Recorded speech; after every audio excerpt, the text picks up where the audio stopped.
$58K 2 days ago. Now we make a shake. Let's see, guys. Ah! Yo! Oh my god, Valve just added retakes back to CS2. They also, currently, nuked the entire skin market by allowing players to trade up to knives, effectively tanking their value, and depending on how much you had invested in the game, it could be a really big deal. And here's the thing, while this might finally let players with no skin in the game, no pun intended, finally get their hands on a gold item, those who have actual, real money invested in this economy are currently screwed, to the point where some in the community are worried about these traders' mental health. It really feels like the Black Monday of CS2. But are things really that bad? And ultimately, will this change be a net positive or the beginning of the game's true downfall?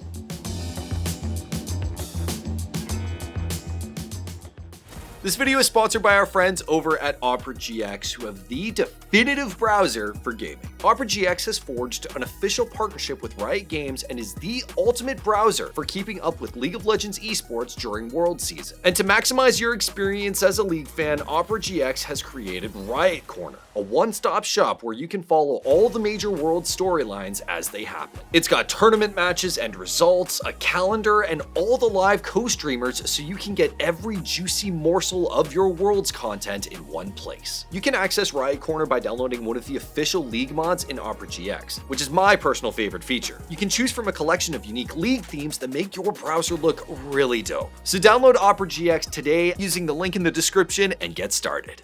On Wednesday evening, Valve dropped an update to CS2 bringing retakes back from CSGO, which is fantastic. It only took a few years, but the mode that lets you simulate retake scenarios in quick succession is finally back. If you're new to CS, you should absolutely check it out. It's arguably one of the best ways to warm up outside of third-party servers. But while adding this legacy mode should have been the headline of this update and a reason to celebrate, something much bigger was hiding in the patch notes. Players can now trade up 5 covert skins, the red ones, to get a knife or pair of gloves from one of the same collections as the reds you used, which is absolutely insane for a few reasons. First, it only takes 5 skins instead of the usual 10 required for a standard trade-up contract, and some covert skins aren't even that valuable, at least at the time, meaning that, initially, $40 worth of reds could get you a knife worth thousands. Let's give it a try. 3, 2, 1.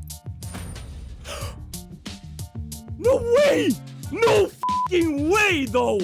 Nah! The kicker, despite it being bugged at first, these golds are also tradable, and that revelation sent the community into a spiral. Golds, knives, and gloves are on average the most expensive items in the game.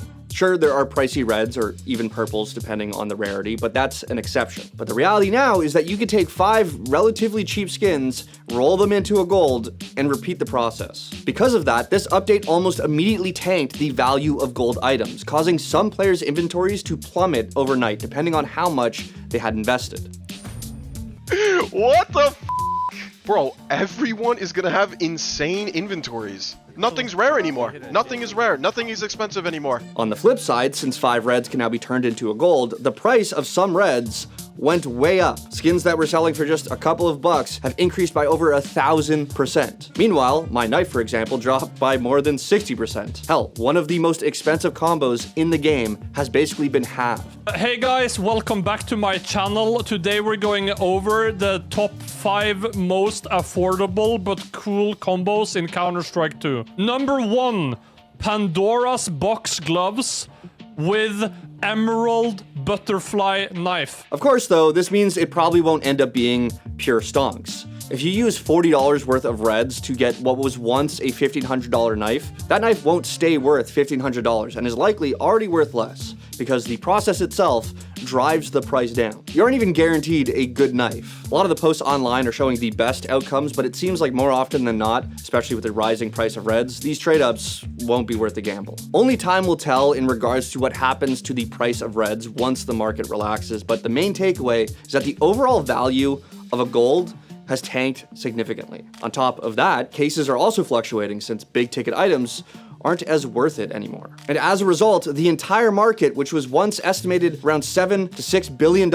has sunk well over $1 billion, which is insane. Now, before we get into the reactions to what's going on, let's talk about why Valve might have done this. In my eyes, there are two main reasons. The first one being that the market itself was just becoming way too out of control. The fact that it even hit over $6 billion in the first place is unthinkable. Plus, the amount of pump and dumps and manipulation as of late was only making things more volatile. So this could have been a way for Valve to tame the beast. I'm clearly not an economist, but I'm sure this couldn't have been sustainable for Valve. And who knows what kind of unwanted attention this might have been getting, given that it had the GDP of the Maldives. In the long run, this might return things to a little bit more normalcy. As many have pointed out, despite the massive dip, a lot of numbers are seemingly returning closer to how they were just earlier this year, which is still a lot more to how it was in years prior. Now, the second reason that Valve could be doing this has more to do with trying to keep players